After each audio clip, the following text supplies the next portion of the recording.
Good morning दोस्तों, कैसे आप सब लोग। मैं हूं योगेंद्र भंडारी और आप देख रहे हो योगेंद्र भंडारी ब्लॉग्स। और आज हम कर रहे हैं स्पेशल शो हेल्थ टॉक और हमारे साथ हैं डॉक्टर मेधा सिंगला। मैं आपका बहुत बहुत स्वागत है हमारे ब्लॉग्स के अंदर और आपने टाइम दिया। सो प्लीज थोड़ा सा अपने बारे में बता दीजिए। Myself, I am Dr. Megha Singla. I am a consultant pediatric dentist and a general dentist. दोस्तों, आज मैं आपको थोड़ा सा दांतों के बारे में बताना चाहूंगी। दांतों में कीड़ा एक बहुत कॉमन समस्या है। It is 7 times more common than your asthma. So how we can prevent this problem of dental caries? जो दांतों में कीड़ा लगता है, हम उस समस्या को कैसे अपने आप को स्वच्छ रख सकते हैं और उस समस्या से हम कैसे निजात पा सकते हैं, उसके बारे में मैं आपको थोड़ा सा बताना चाहूंगी। हम सबके घरों में ब्रश होते हैं, हम सब ब्रश करते हैं। अगर हम सही टाइम पे और सही दिशा में ब्रश करें तो हमारे दांतों में कभी कीड़ा ही नहीं लगेगा और हमारे दांत स्वस्थ रहेंगे। स्वस्थ दांत से ही शरीर स्वस्थ रहता है और संपूर्ण विकास होता है।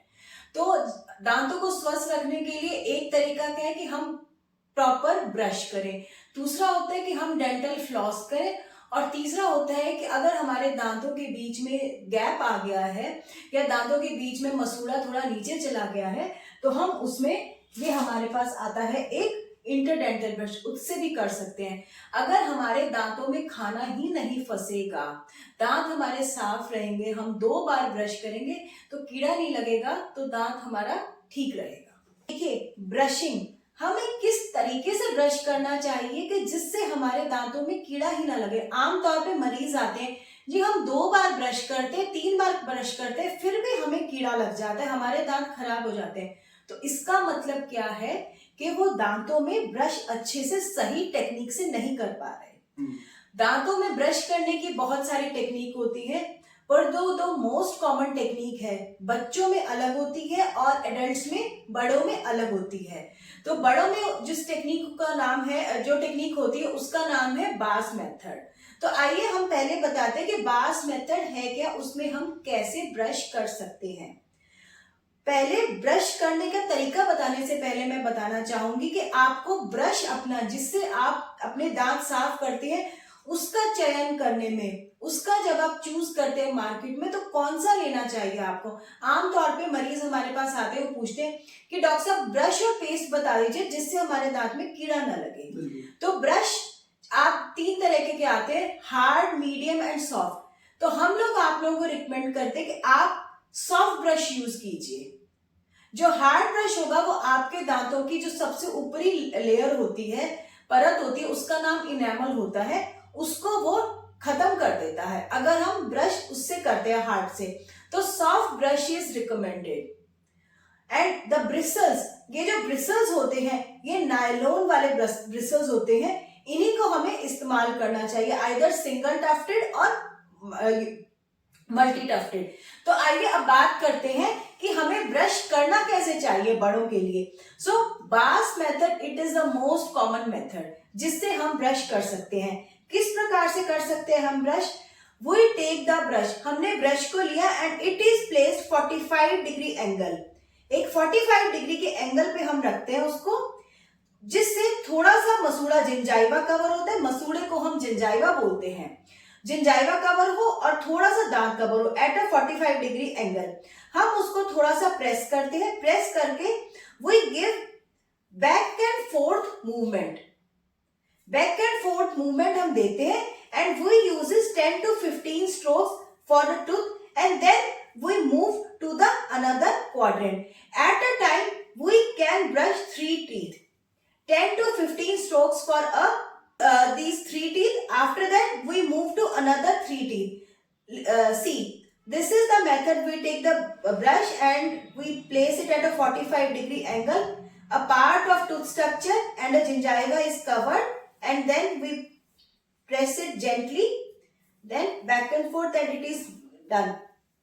समझो आपने मेडिकली, मैम ने बहुत सारे मेडिकल वर्ड यूज करे तो मुझे मोटा मोटा समझ आता है कि एक तो ब्रश 45 डिग्री के एंगल से करना चाहिए, बिल्कुल। और ब्रश के साथ साथ सिर्फ दांतों पे नहीं करना, मसूड़ों पे भी करना है। मसूड़ों पे भी करना है। मसूड़ों पे करने से उनकी मसाज होती है, मसूड़े स्वस्थ रहते हैं। मसूड़े वो होते हैं जो दांतों के साथ आपकी जो हड्डी है, हड्डी के साथ पूरा उसकी पकड़ बना के रखते हैं। तो मसूड़े स्वस्थ रहेंगे तो आपके दांत स्वस्थ रहेंगे। तो दोनों चीजों का हमें ध्यान रखना पड़ता है। कुछ चीज मैम ने बताया कि एक तो टूथब्रश का हमें चयन करना चाहिए सही से देख के कौन सा आपको ब्रश यूज करना चाहिए, दूसरा ब्रश करना चाहिए, 2 बार करना चाहिए, मसूड़े के साथ करना चाहिए। मैं उनके लिए क्या कहना चाहूंगा जो दिन में एक ही बार ब्रश करते हैं, जो करते नहीं, उनके लिए क्या है? उनके लिए फिर यही है कि आप हर 3 महीने में दांतों के डॉक्टर के पास आइए और अपना चेकअप करा के जाइए जी। और उनके लिए एक तरीका और भी ये हो सकता है, जो ब्रश करने से कतराते हैं, कि आप माउथ वॉश यूज कीजिए। माउथ वॉश आप सुबह शाम कीजिए। खाली एक बार ब्रश करने से बात नहीं बनेगी, 2 बार अगर हम ब्रश करते हैं मॉर्निंग एंड इवनिंग, तो हमारा माउथ पूरा डिजीज फ्री हो जाता है। Great ma'am. अभी होता क्या है जनरली कि खैर शहरों में तो मुझे लगता है सभी लोग 2 बार 3 बार ब्रश करते हैं और प्रॉपर डेंटल चेकअप भी होता है। जो आज हमारे गांव के इलाके हैं वहां पर तो बहुत कम लोग शायद ब्रश ही नहीं करते तो 1 बार कर लेते हैं, और डेंटल चेकअप तो शायद सालों में 1 बार हो जाए, पूरे लाइफ टाइम में 1 बार हो जाए, बहुत बड़ी बात है। तो उन लोगों के लिए क्या सलाह देना चाहते हैं? उन लोगों के लिए ये सलाह है कि आप लोग जैसे खाना खाते हैं, खाना खाने के बाद आप कुल्ला कर लीजिए, ठीक है।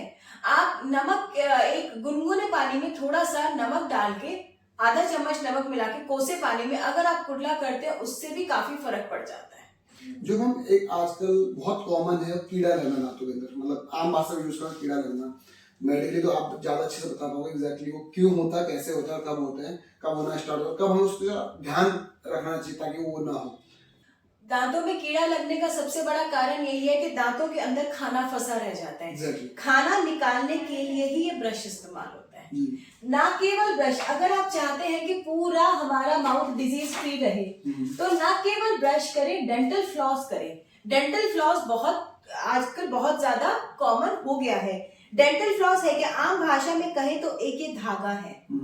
धागे को हम 18 से 24 इंच का धागा लें, धागे को अपनी फर्स्ट फिंगर और थंब के साथ इस तरह से प्लेस करें जी, एंड इसको हम लैटरली प्लेस करके दांतों के अंदर लुब्रिकेशन करते हैं, मसूड़ा और टीथ के बीच में, जिससे खाना निकल जाए, जिससे दांतों के बीच का फंसा खाना है वो निकल जाता है। जब वो खाना निकल जाएगा, बीच का निकला फंसा हुआ, और बाकी जो ऊपर का खाना है जो हमारे ब्रश से निकल गया, तो हमारे दांतों में जब खाना ही नहीं रहेगा, तो फिर उससे हमारा कीड़ा लगने के चांसेस बहुत कम हो जाते हैं। ये बहुत सिंपल टेक्निक है, इसे कोई भी यूज कर सकता है, क्योंकि सब धागा हर किसी के पास है। हाँ जी। और कोई भी अपने दांतों में इतना समय दे सकता है। ये धागा आम धागा नहीं है, it is a dental floss. एक नायलॉन, उसमें फिलामेंट की तरह होता है, नायलॉन का धागा है। तो ये मार्केट में मिल जाता है? ये मार्केट में इजीली अवेलेबल है, केमिस्ट में मिल जाता है। केमिस्ट पे मिल जाता है, उससे आप लेके करिए।